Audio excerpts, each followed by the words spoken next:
Ang kwentong ito ay hango sa totoong buhay. Mula ito sa isa nating kabayan na itago na lang natin sa pangalang Mac. Walang eksaktong taon. Candon, Ilocos. Tahimik na naglalakad ang pangkat na mga sundalo sa gubat na tila may kung anong tinutugis. Nakailera ang mga ito at nakakubli sa mga damuhan. Maingat na sinusuyod ang kapaligiran. Sinisigurado ang bawat hakbang. Nang bigla na lang bumulusok ang malakas na kidlat mula sa kalangitan. Tumama ito sa sentro ng pangkat, dahilan para tumilapon sa malayo ang mga ito. May ilang nasawi dahil napuruhan ng malakas na boltahe ng kuryente. Ngunit may ilang nakaligtas. Kabilang na dito ang binatang si Mac. 25 taong gulang. Kakapasok pa lang bilang sundalo. Bata pa lang pinangarap na nito ang propesyon dahil na din sa kanyang ama na dating kasapi ng mga rebelde. Bigla na lang itong nawala at hindi na bumalik pa. Ipinangako ng binata na siya mismo ang tutugis sa ama pagdating ng araw. Umuugong ang tenga ni Mac dahil sa lakas ng pagsabog. Hindi na rin ito maigalaw ang katawan dahil nalamog ito nang tumama sa puno ang kanyang likod. Lumalabo man ang paningin. Pinilit ng binata na tumayo ngunit ayaw makisama ng mga paa. Nakita ni Mac ang ilang kalalakiyang may dalang itak. Nilalapitan ng mga ito ang mga kasamahan. Sinisiguradong wala nang mabubuhay. Napapikit na lang ng mata ang binata at tinanggap ang kapalaran. Tay, mukhang hindi ko na matutupad ang pangako ko sa'yo. Hanggang dito na lang siguro ko. Wika ng binata sa isipan. Naramdaman nito ang yapak ng paa ng mga kalaban. Idinilat ni Mac ang mga mata at akmang magsasalita. Nang bigla siyang tutukan ng itak sa leeg ng isa sa mga kalalakihan. Huwag kang gagalaw. Makakasama sa iyong pagkilos. Mga kasama, nandito na ang hinahanap natin. Pero mukhang matindi ang pinsala sa katawan nito. Pinagtulungang buhati ng mga kalalakihan si Mac. Nawalan nito ng malay. Kaya hindi na namalayan ng binata kung saan siya dinala.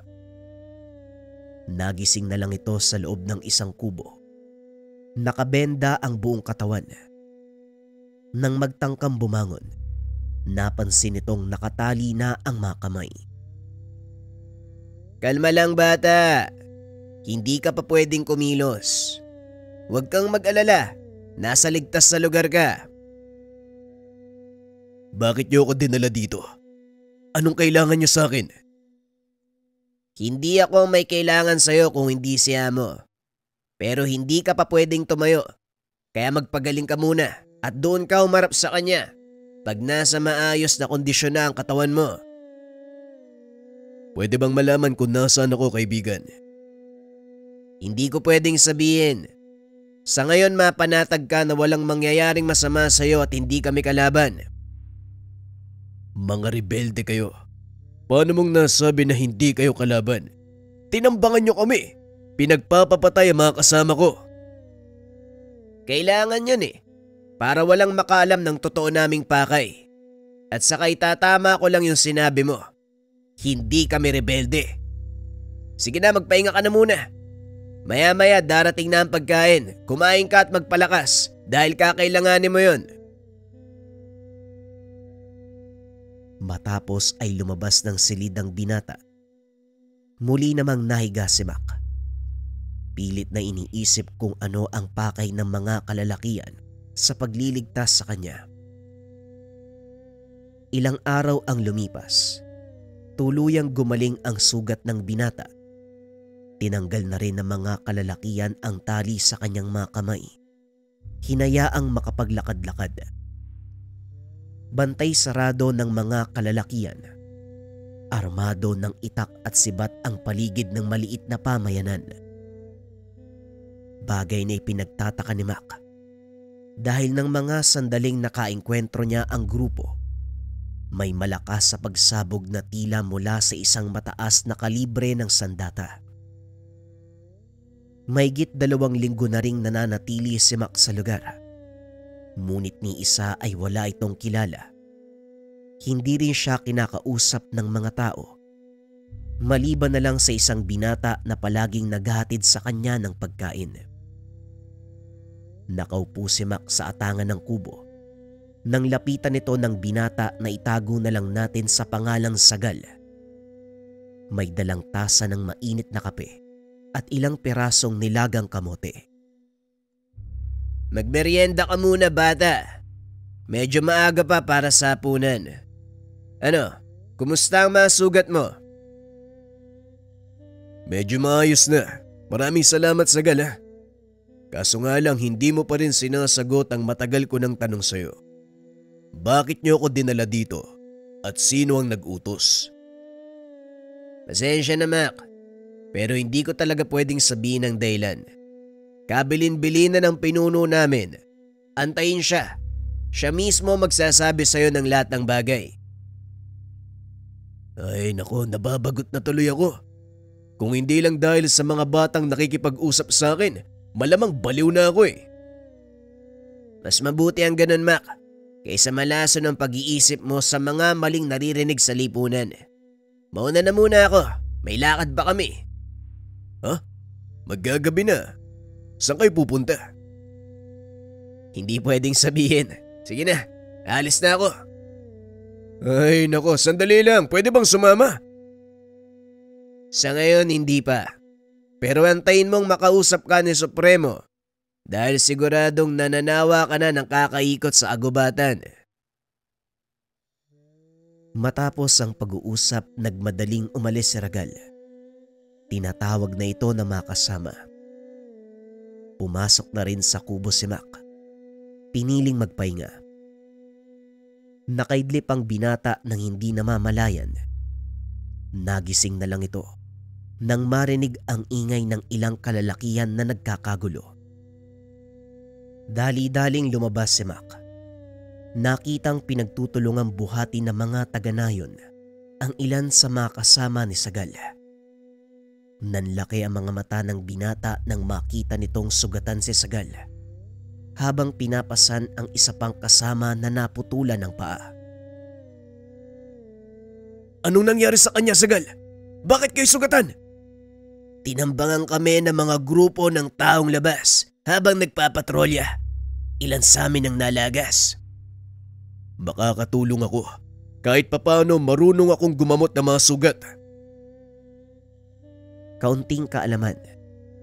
Si Mac ay nabibilang sa isang maliit na pangkat na mga sundalong binubuo ng 7 katao.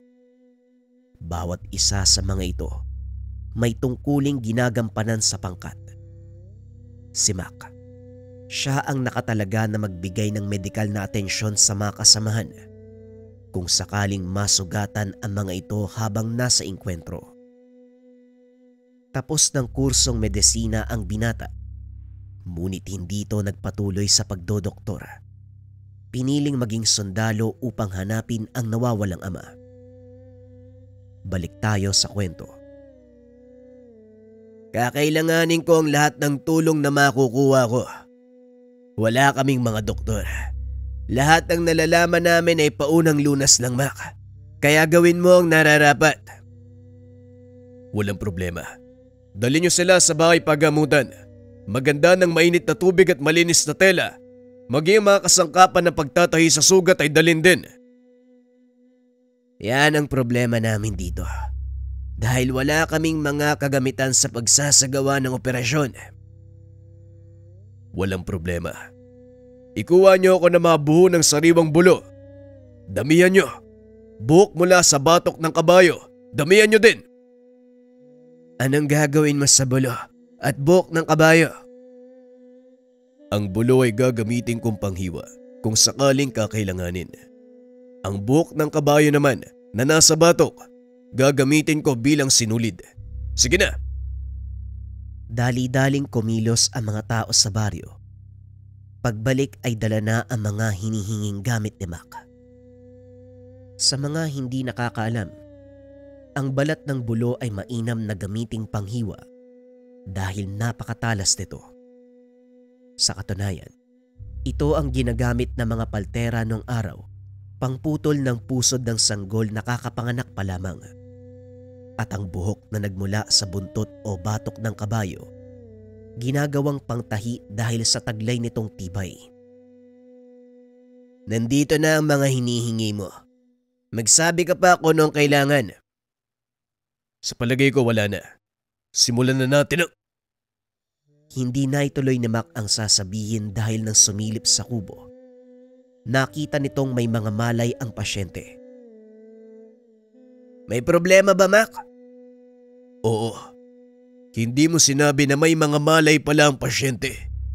Kaya mo bang kumuha ng balat ng puno ng edyal? Edyal? Hindi ba lason ng dagta ng punong yon? Lason kung kakainin mo. Pero mabisang pampahid kung gagamitin mo sa sugat. Bilisan mo. Kakailanganin ko ng marami.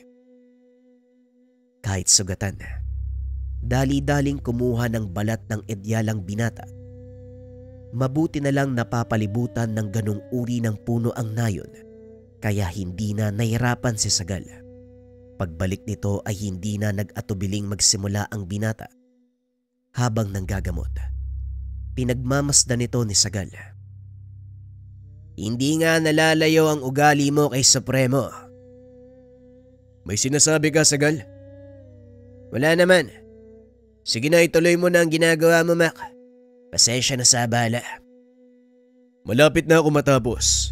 Isang tao na lang ang kailangan kong gamutin. Kaya maiga ka na nang matapos na ako. Nahiga si Sagal. Nilinis ni Mac ang sugat nito. Namangha si Sagal sa talento ni Mac. Hindi niya akalaing ganong kahusay sa larangan ng medisina ang binata. Saan mo natutunan ng lahat ng ito? Hindi biro ang ganitong kaalaman, Mac. Sabihin na lang natin na nakikinig ako sa guru ko noong nag-aaral pa ako. Ayos masikreto ka din pala. Hindi naman. Lahat ng inilapat kong kaalaman batay sa pagsasanay na pinagdaanan ko noon. Ang pangkat ko ay binubuo ng hindi pangkaraniwang mga sundalo. May abogado, doktor, arkitekto, guro, mga propesyon na kung tutusin, taliwas sa larangang pinasok namin. Pero eto kami, tinataya ang buhay para sa bayan. Bakit mo nga pala naisipang magsundalo kung hindi mo mamasamay ng tanong ko? Bahagyang natigilan si Mac dahil personal ang dahilan kung bakit siya pumasok bilang sundalo. Sensitibo ang dahilan ko, Sagal. Dahil sa isang tao na minsan kong tiningala, isang marangal na sundalo.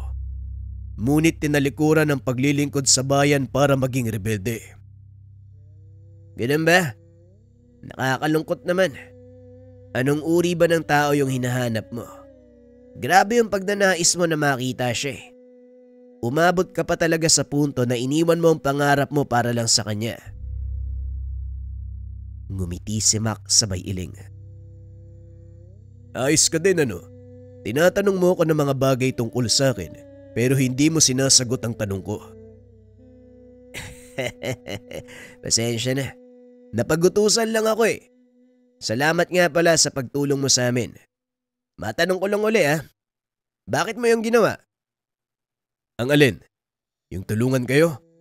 Di ba nga ang sabi ko, isa akong doktor, wala pa nga lang lisensya. Kahit na biniyag ka namin at napatay ang mga kasama mo, walang pinipiling tawang propesyon. Kahit kalaban o kakampi, basta nangangailangan ng tulong, tutulungan ko. Angal ka, kagaya ni Supremo.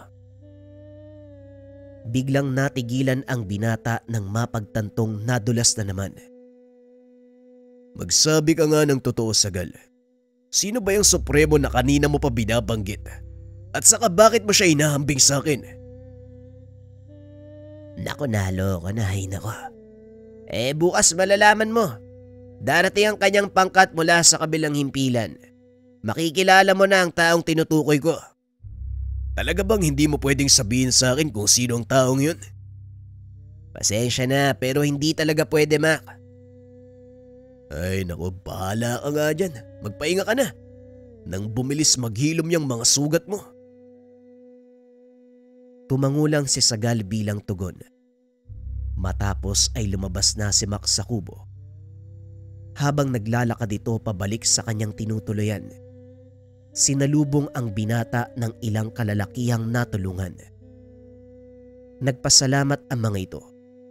Nag-abot ng mga basket ng prutas at kung ano-anong makakain. Napangiti si Mac at nagpasalamat sa mga tao. Nang umalis ang mga ito ay nagpatuloy na si Mac sa pagpasok ng kubo. Ngunit naantala ito muli nang tawagin siya ng matandang babae. Sandali lang, iha. May gusto sana akong ibigay sa iyo bilang pasasalamat sa pagliligtas sa buhay ng aking anak. Inilahad ng matanda ang kanyang kamay. Ipinakita ang kwintas na gawa sa itim na bagay. Naku, hindi na po kailangan. Ginawa ko lang po yung nararapat. At siguro kung sino man ang anak nyo, kung ako nasa kalagayan niya, yun din ang gagawin niya. Kakaiba ang pinapakita mong kabaitan at katapangan. Nasa lugar ka ng mga taong itinuturing niyong kalaban. Ngunit nagawa mo pa rin tumulong. Kaya nararapat lang na ipagkaloob sa iyo ang kwintas na ito.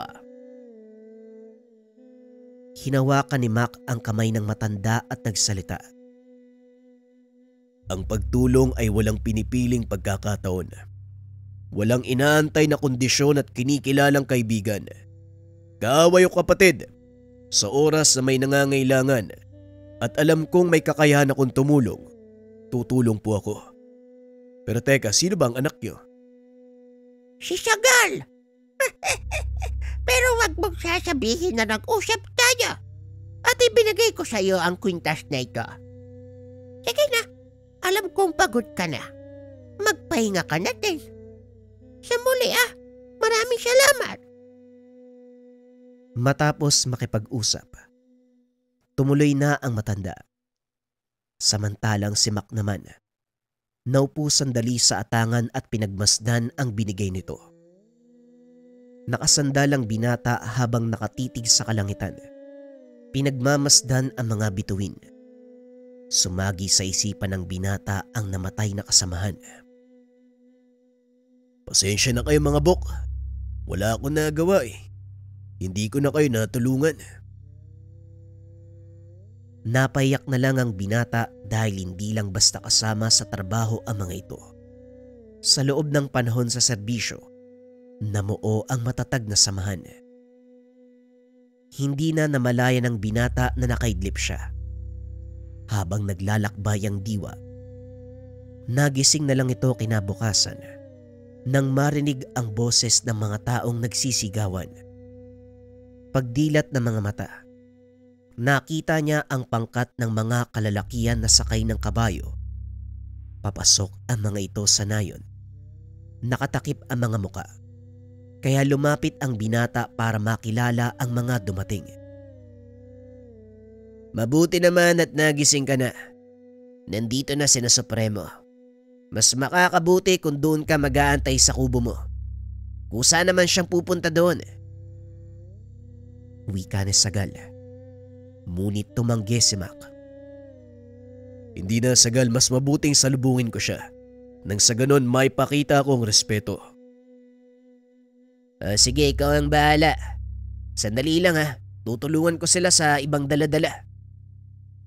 Nakitulong si Mac na idiskarga ang mga dalang probisyon mula sa kabilang kampo. Habang nagtatrabaho, napansin ni Sagal ang suot na kwintas ng binata. Teka, pamilyar yung suot mong kwintas Saan ang galing yan? Hindi na sana magsasalita si Mac tungkol sa kwintas.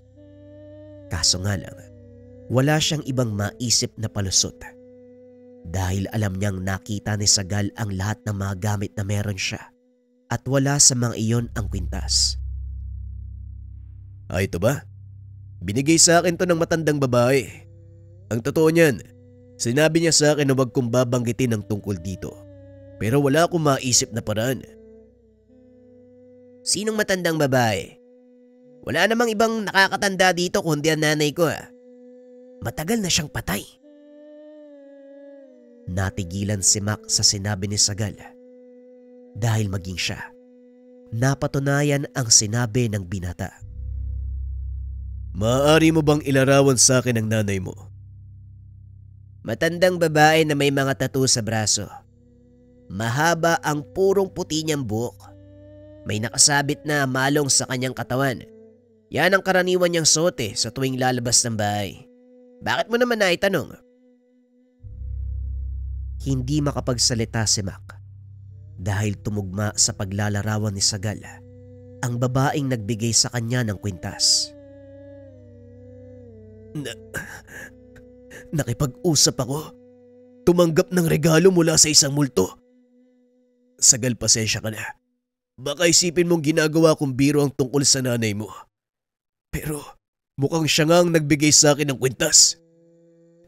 Paano mangyayari yun? Matagal nang patay yung nanay ko 2 buwan simula nang salakayin kami ng mga tagalabas na yun. Kaya imposible ang sinasabi mo. Ayokong ipagpilitan. Pero ito, ikaw na mismo ang magpatunay. Sigurado kong kilala mo ang nagmamay-ari niyan.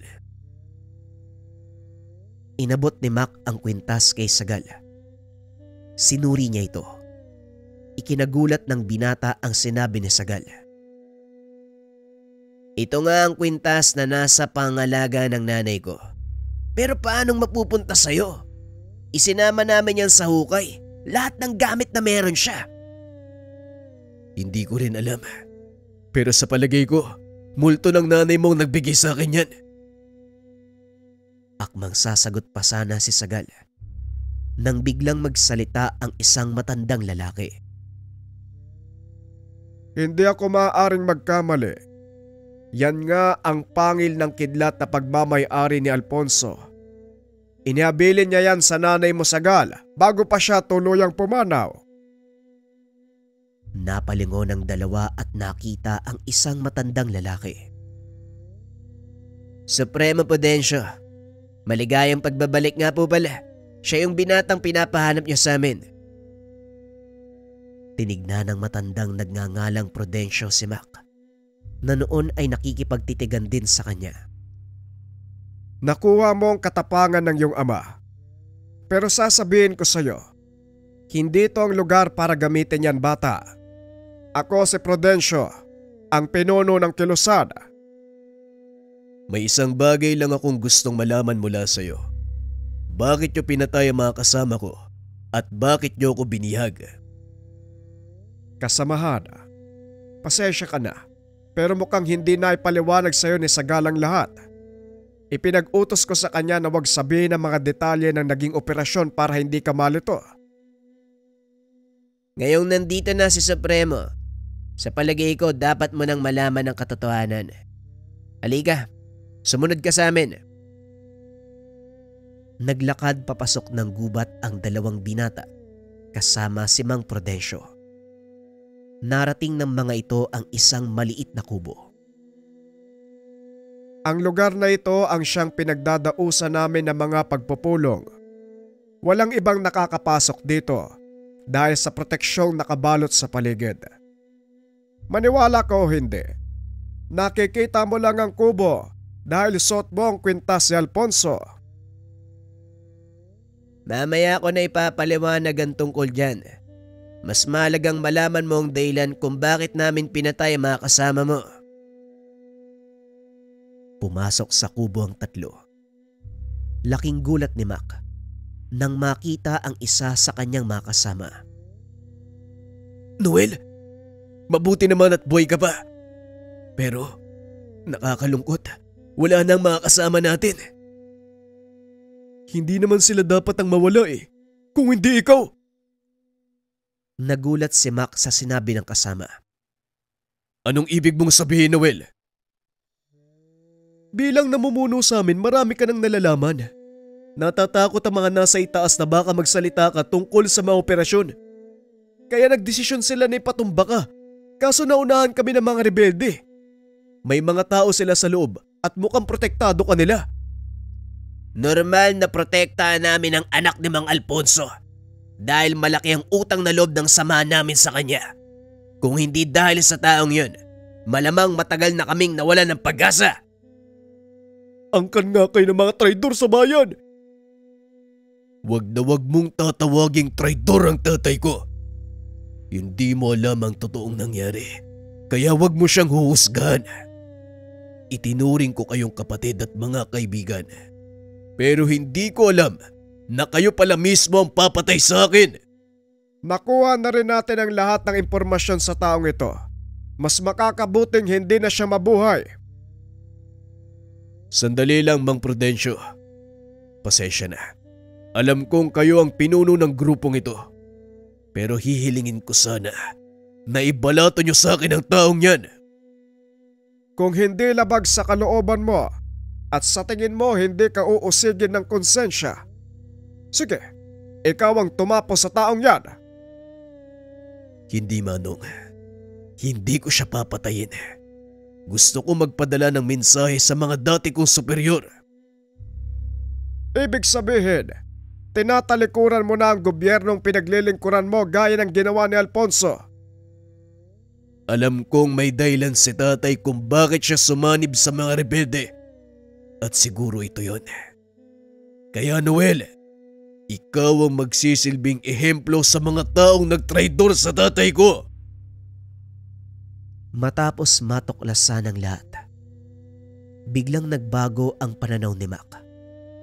Tinalikuran ang pamahalaan na noon pa man may suspetsya na ang binatang may maling nangyayari sa pamunuan ng militar. Isa ito sa mga dahilan kung bakit siya sumali sa institusyon. Mabuti naman at hindi ko na kailangang imulat pa ang isipan mo sa mga nangyayari.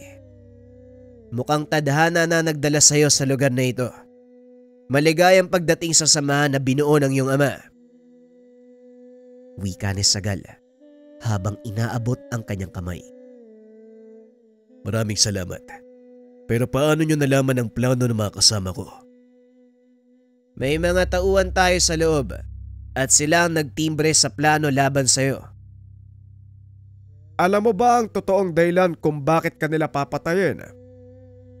Ang sabi dahil marami akong nalalaman tungkol sa mga patagong operasyon ng mga militar.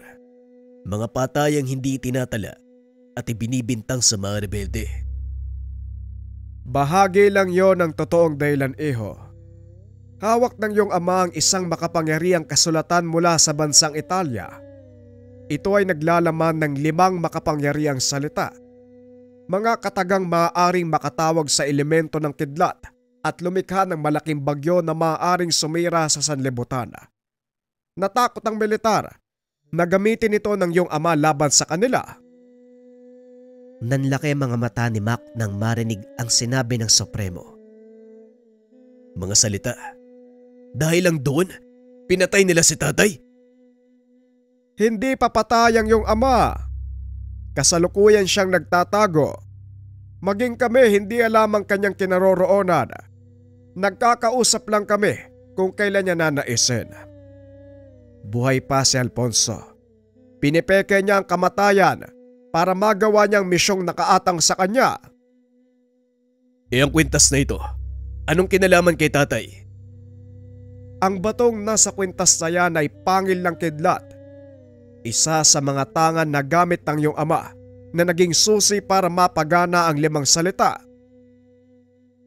Kidlat? Sandali nga, talaga bang gising ako? Baka nananaginip ako ah. Hindi ako naniniwala sa mga sinasabi niyo. Paano mangyayari yun? Wala ngang alam si tatay tungkol sa mga sinasabi niyo eh. Tama ka. Wala ngang alam ang tatay mo pagdating sa lihim na karunungan. Ngunit nang ihabilin sa kanya ang aklat ng 5 salita, doon nagbago ang buhay ng iyong ama. Tinutukan niya ang pag-aaral ng mga salita hanggang sa makabisado niya ito at magawang gamitin. Ang totoo niyan, si Sagal ang nag-iisang estudyante ng iyong ama. Ganun pa man, malaking katanungan pa rin para sa akin kung paanong napunta sa iyo ang pangil ng kidlat. Sa pagkakaalam ko, dinala ito ni nanay sa hukay. Hindi ko rin alam, Sagal. Siguro sa paglaon, mahanap natin ang mga sagot sa tanong na yan.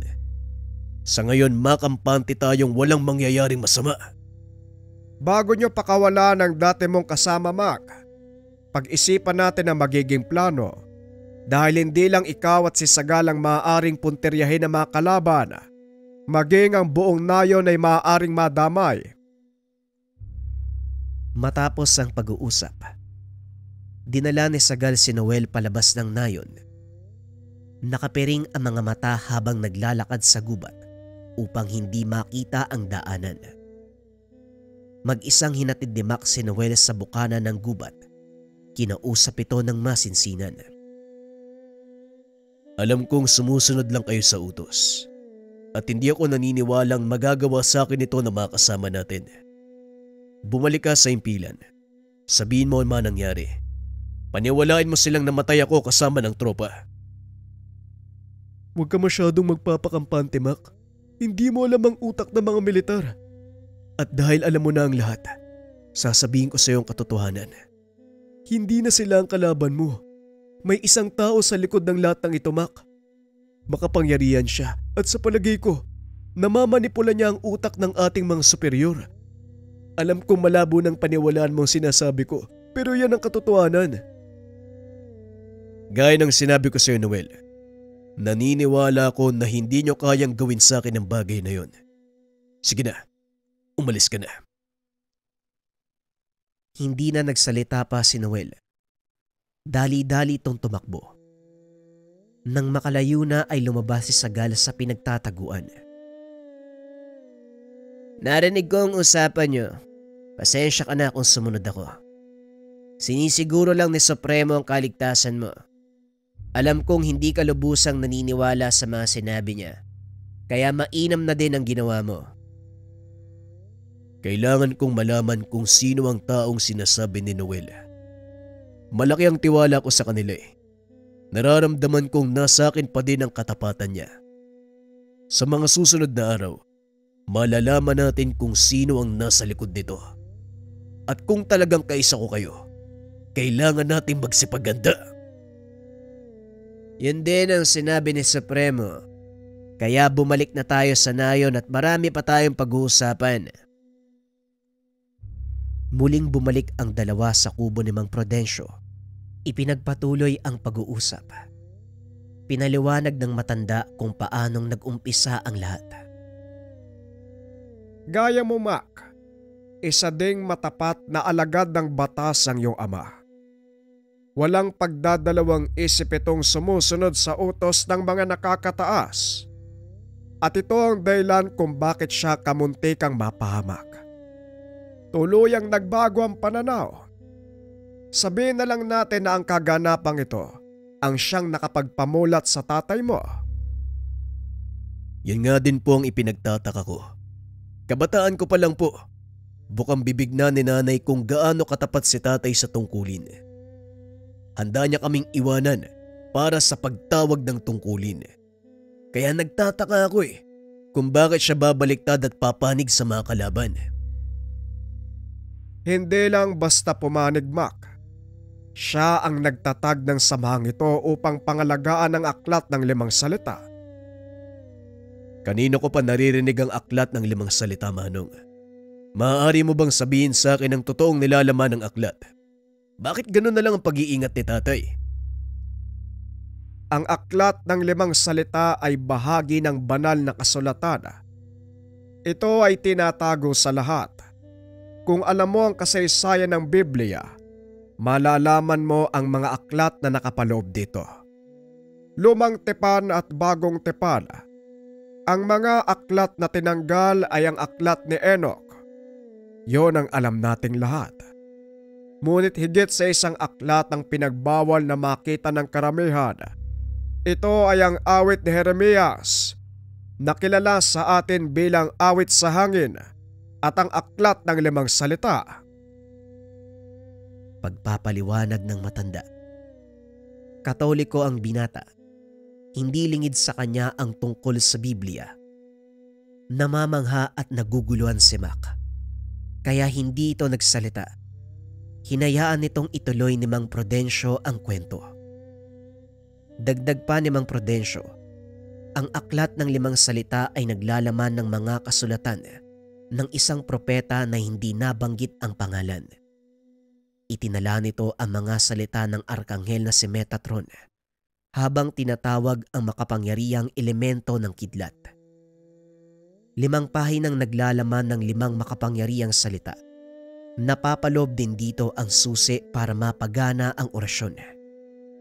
Sinasabi ding maaaring tumawag ng unos sa oras na makumpleto mo ang nakapaloob na aral sa aklat. Ito ang ginawa ni Mang Alfonso. Naperpekto ng iyong ama ang usal ng 5 salitang tumatawag ng kidlat. Kaya kinatakutan siya ng mga sundalo, maging ng mga taong labas, dahil baka gamitin ang kapangyarihan nito laban sa kanila.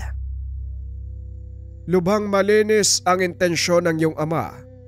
Sa kabila ng malakas na kapangyarihang taglay, nanatili itong mapagkumbaba.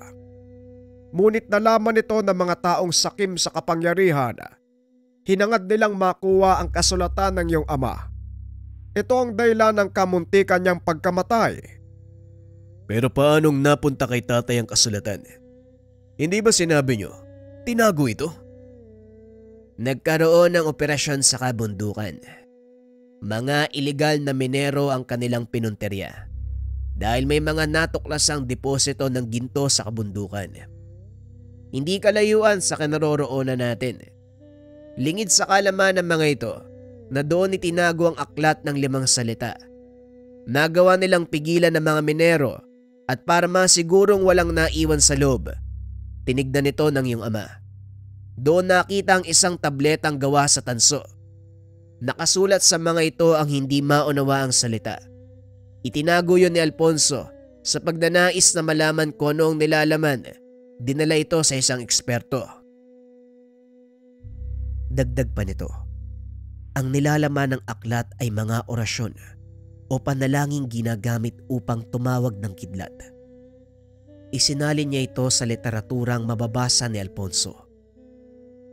Hindi ito pinaalam ng Ginoo dahil gusto niyang pag-aralan ang kasulatan.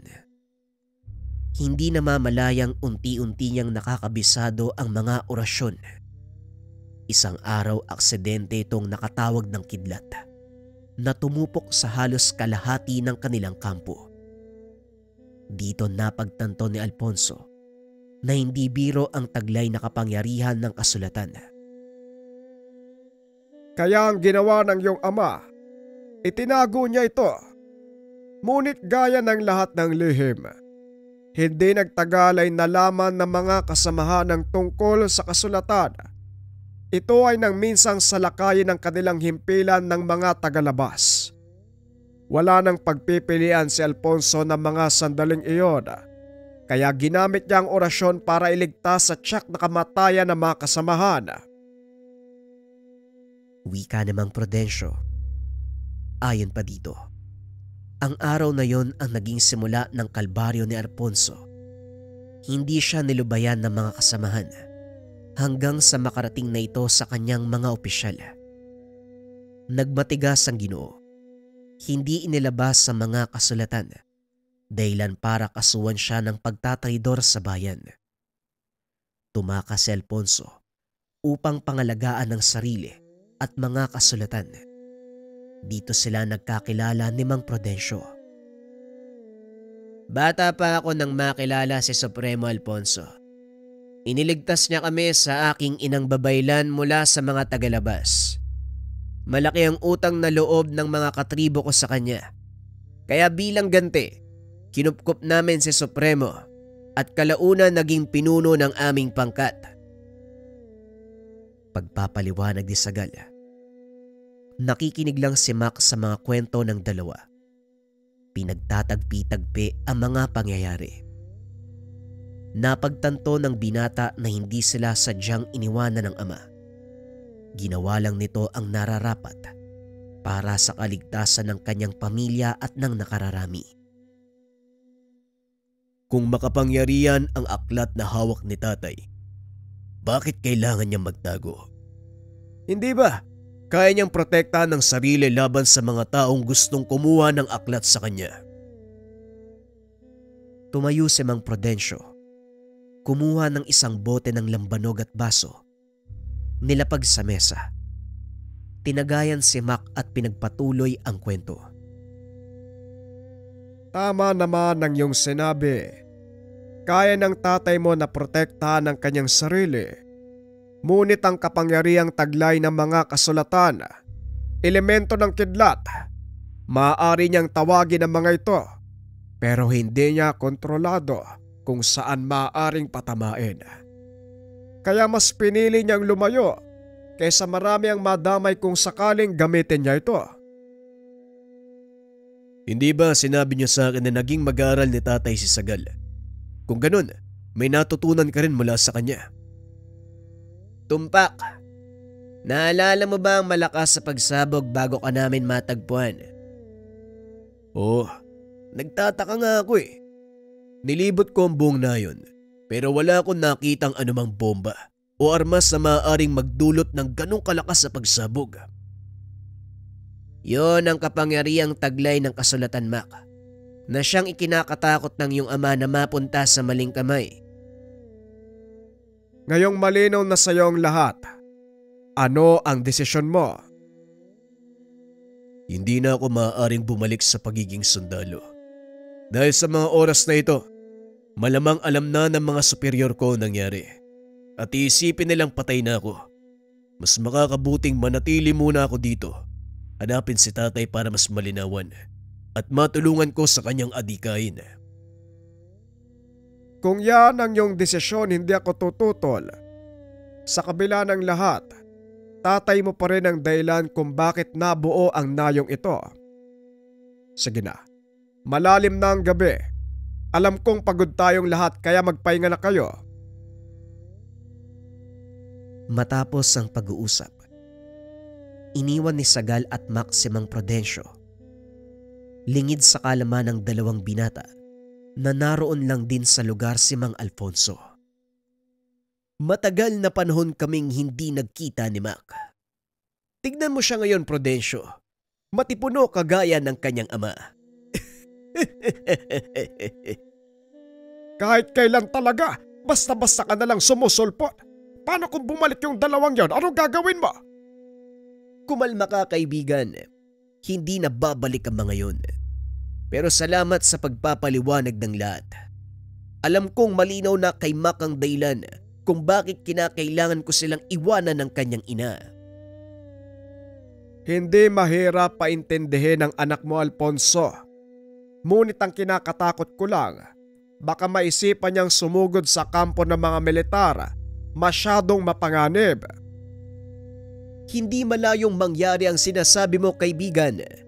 Pero kilala ko ang batang yan. Alam kong hindi siya gagawa ng anumang hakbang na maaari niyang ikapahamak. Sana nga gano'n ang mangyari. Pero bakit ka ba nandito? Hindi ba delikado sa iyo ang lumabas? Gusto ko lang masigurong nasa maayos na kalagayan si Mac. Pwede bang iabot mo sa kanya ang papel na ito? Ano naman ang laban niyan? Kapirasong orasyon mula sa aklat ng 5 salita. Susi upang mapagana ang proteksyong taglay ng suot niyang pangil ng kidlat. Makakarating sa kanya. Ikaw ba nung balak mo? Magtatago ka na lang ba habang buhay? Hindi, kaibigan. Nag-aantay lang ako ng tamang pagkakataon. Sa oras na malaman ko kung sino ang nasa likod ng lahat ng ito, doon ako kikilos. Magsasalita pa sana si Mang Prudencio, ngunit biglang nawala si Alfonso. Kinabukasan maagang nagising ang matanda. Pinuntahan si Mac na nooy nagsisibak ng kahoy sa harapan ng kanyang kubo. Magandang umaga, Mac. Ipaubaya mo na ang gawain yan sa mga kasama natin. Halika, sumunod ka. Tumayo ang binata at sumunod sa matanda. Napadaan ang mga ito sa kubo ni Sagal, na noon ay pupungas-pungas pang lumabas ng pintuan. Magandang umaga, Supremo. Saan ang lakad natin? Kami lang ni Mac ang aalis. Maiwan ka muna dito sa nayon. May mahalagang bagay lang kaming aasikasuhin. Maliwanag, Supremo. Mag-iingat po kayo. Nagpatuloy ang dalawa sa paglalakad. Nagtaka si Mac dahil pumasok ang mga ito sa kagubatan kung saan naroon ang kubo na pinagkanlungan nila kay Noel. Anong ginagawa natin dito, Manong? Hindi ba dito nyo kinulong si Noel? May ipapakita ko sa iyo na hindi kailangang malaman ng karamihan. Eto, tanggapin mo. Basahin ang nilalaman ng papel na yan. Inabot ng matanda ang kaperasong papel na ibinigay ni Mang Alfonso. Nagulat ang binata. Kilala niya ang sulat kamay na iyon. Sulat kamay ito ni tatay. Anong ibig sabihin ng nakasulat dito? Yan ay mga orasyon upang mapagana ang proteksyong dala ng suot mong pangilang kidlat. Kapirasong kaalaman mula sa iyong ama. Pakaingatan mo ito, Mac, dahil malaki ang maitutulong nito sa iyo.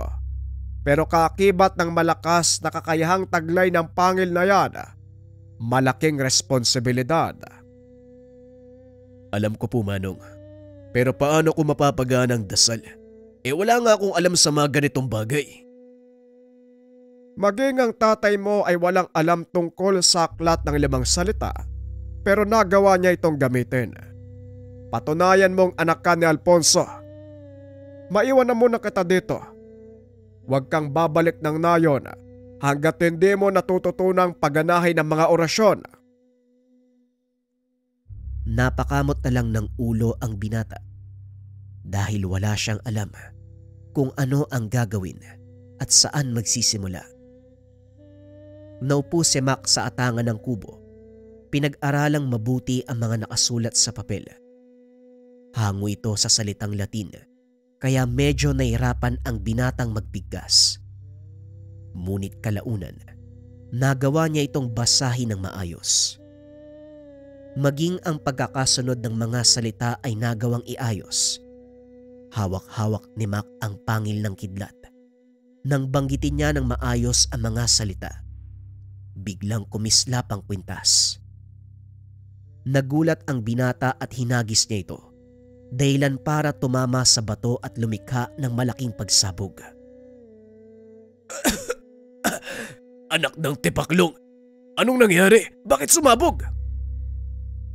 Samantala, dinig sa nayon ang pagsabog kaya nataranta ang mga tao. Saan ang galing ang pagsabog na yun, Supremo? Nasaan si Mac?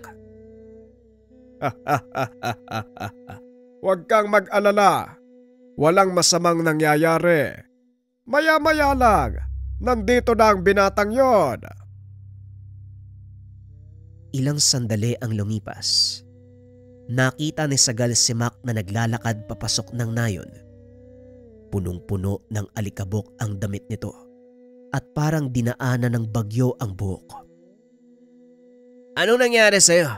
Bakit parang galing ka sa hukay? Mahabang kwento, pero may maganda akong balita, Mang Prudencio.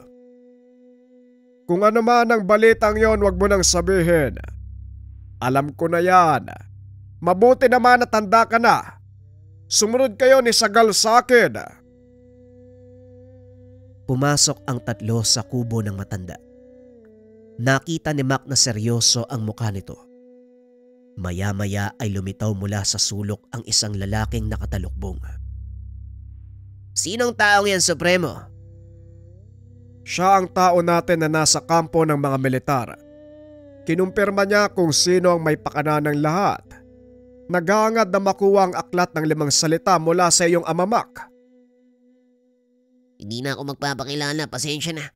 Pinangangalagaan ko lang ang kaligtasan ng aking pamilya. Nakasaad sa sulat na ito ang binigay ko kay Supremo.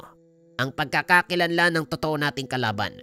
Kalakip din ito ang mga impormasyon at mapa ng kinaroroonan nila. Positibong naroon ang taong yan, kaya kumilos na kayo hanggat maaga. Maaaring lumipat sila ng lokasyon. Anong plano, Supremo? Ano pa nga ba? Kailangan na nating kumilos. Mac, handa ka na bang sagupain ng totoo mong kalaban?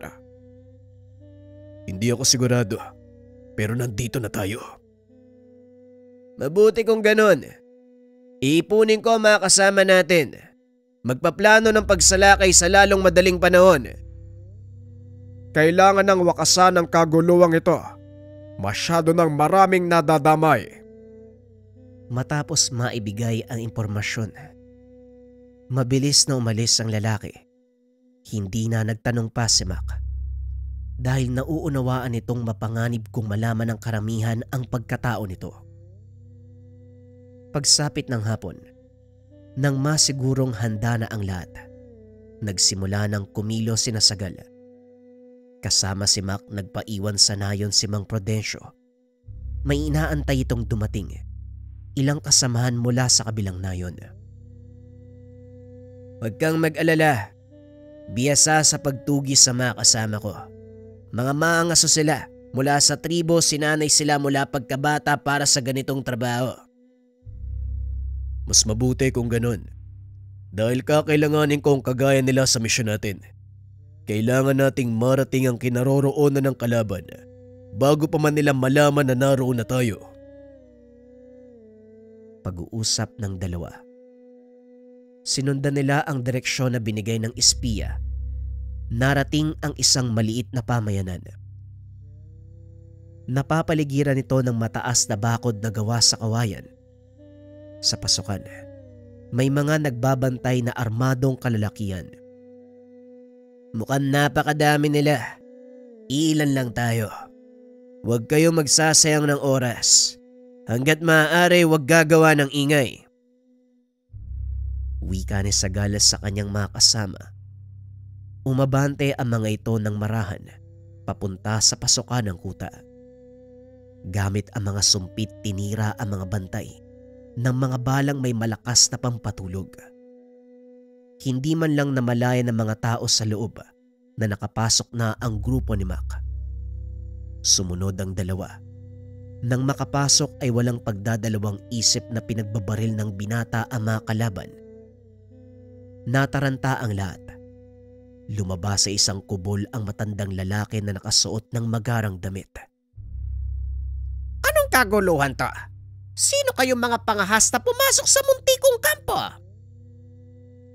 Kami ang dapat magtanong sa iyo ng bagay na yan.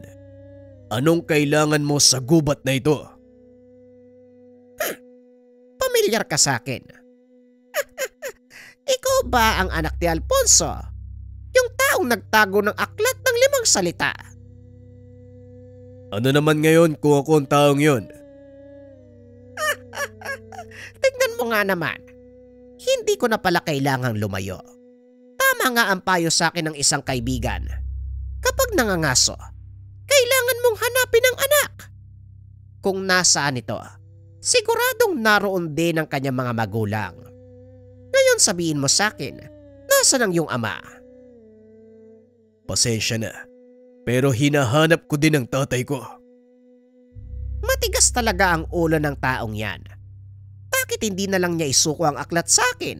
Wala namang pakinabang sa kanya. Kung ako si tatay, hindi ko rin ibibigay sa iyo ang aklat. Alam niyang hindi mabuti ang hangarin mo. Hindi mabuti. Masama bang gamitin ang kapangyarihan ng kidlat upang pamunuan ang isang naghihingalong bayan? Hindi demokrasya ang kailangan ng bansang ito, iho, kundi kamay na bakal na may kaunting kidlat. Ngayon malinaw na sa akin ang pakay mo. Nakita din kita. Wala ka ng takas. Nagulat ang matanda nang marinig ang boses ni Mang Prudencio. Sino ka naman? Pero hindi bali na. Total nandito na kayong lahat. Bakit Bakit hindi na lang nating gawing masaya ang tagpong ito? Itinaas ng lalaki ang kamay. Naglabasan sa paligid ang mga kalalakihang may hawak ng sibat at itak. Pinagbabaril ito ni Mac. Ngunit laking gulat ng binata, hindi ito tinatabla ng bala. Pasensya na. Hindi tinatabla ng bala ang mga patay na. Mukhang nakalimutan ko yatang sabihin sa inyo. May kakayahan akong bumuhay ng mga patay. Alam kong mesa demonyo ka. Nasabi na sa akin ng isa sa mga kasamahan ng patungkol sa iyo. Kaya kailangan ka naming pigilan bago pa mahuli ang lahat. Bahala kayo. Walang pumipigil sa inyo. Pero sa palagay ko, magsasayang lang kayo ng lakas.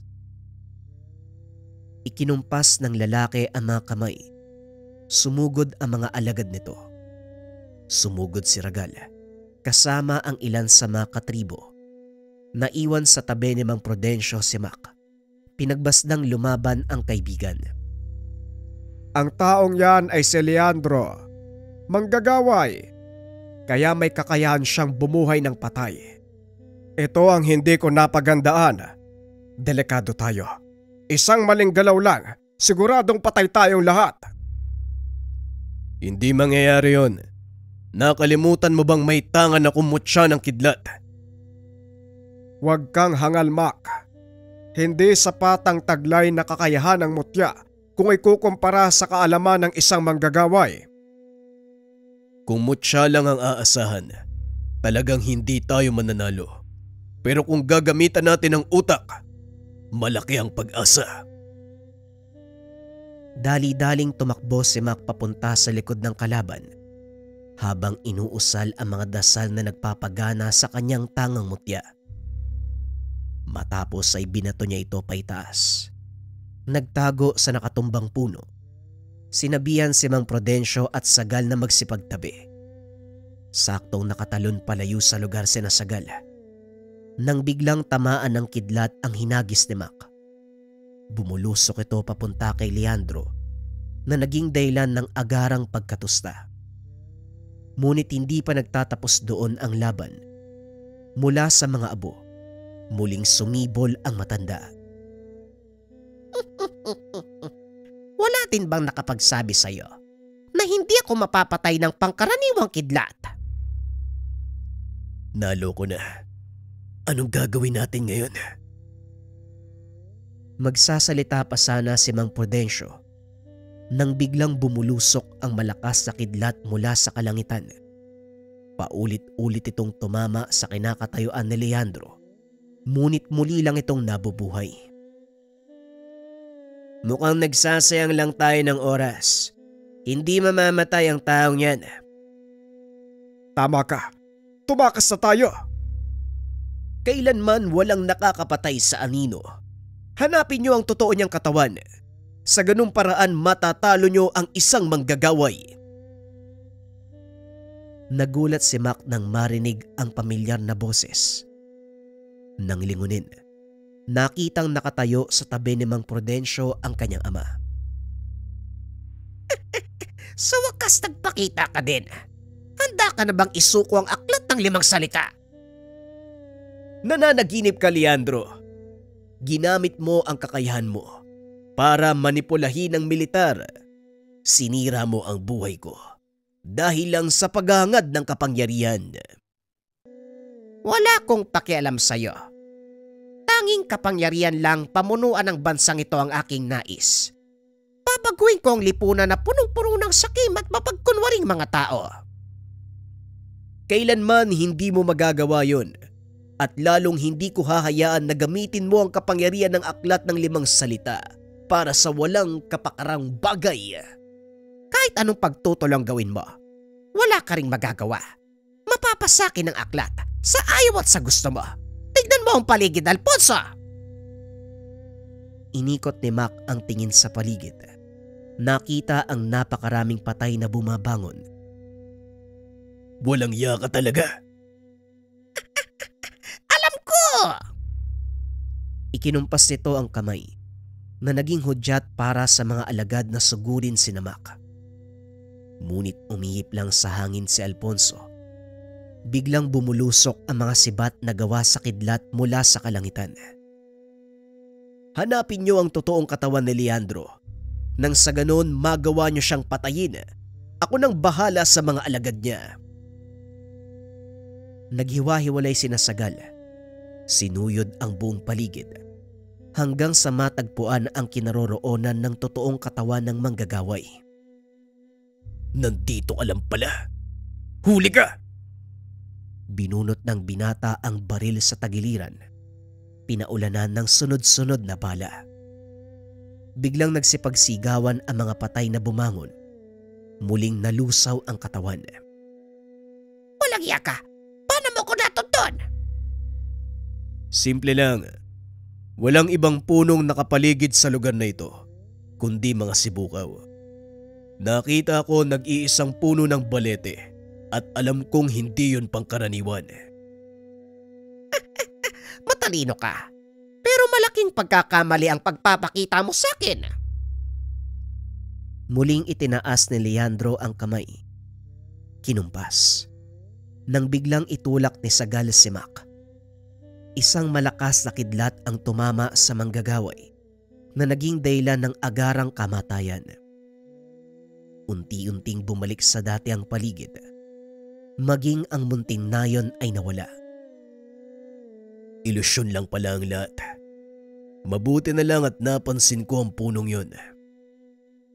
Mana ka nga sa iyong ama. Mahusay ka, Mac. Magaling ang ginawa mo. Masaya ko't nagkita tayong muli. Malaki ang pagkukulang ko sa inyo. Hayaan mo sana ako makabawi. Hindi kailangan, Tay. Naiintindihan ko ang tawag ng tungkulin. Siguradong mauunawaan ni Nanay kung bakit mo kami iniwan. Tapos na ang misyon ko. Oras na para umuwi. Matapos ang kaganapan, bumalik sa himpilan si Mac at Alfonso para linisin ang kanilang pangalan. Gaya ng inakala, nasa ilalim nga ng pag-uutos ang mga opisyal, kaya pinag-utos ng mga ito ang kamatayan ni Mac. Nagawang makabalik sa serbisyo ng binata, samantalang ang ama ay nagretiro, muling bumalik sa kabundukan para doon manirahan. Sa pagkakataong iyon kasama ang ina ni Mac. Ipinagpatuloy din ng binata ang pagiging doktor. Naging masaya si Alfonso dahil sa wakas. Muli siyang nakabalik sa piling ng pamilya. Samantalang si Mac naman, paminsan-minsan bumibisita sa nayon ni Mang Prudencio para magdala ng mga gamot at pagkain. Naging bahagi na ng buhay ni Mac ang mga tao sa nayon, lalo na ang kwentong napapaloob dito. Hindi makakalimutan ng binata ang mga nangyari nang minsang malaman niya na ang kanyang ama ang siyang nangangalaga sa aklat ng 5 salita upang matawag ang kidlat.